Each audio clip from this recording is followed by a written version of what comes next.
स्त्रिया शिक्षण घेऊन विविध क्षेत्रात अग्रेसर दिसत आहेत। शिक्षण आपल्याला ज्ञान देते, कौशल्य देते, त्याचप्रमाणे जीवनाकडे पाहण्याचा महत्त्वाचा दृष्टिकोन देखील देते। जेव्हा एखादी स्त्री शिकते तेव्हा ती भावी पिढी सक्षम व जबाबदार तयार करते। त्याचप्रमाणे ती त्यांच्यावर संस्कार करते आणि जगाला शहाणे करण्यासाठी सतत प्रयत्नशील असते।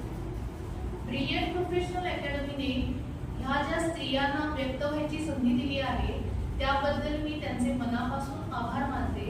तसेच मी त्यांच्या पुढील वाटचालीस खूप खूप शुभेच्छा देते। धन्यवाद।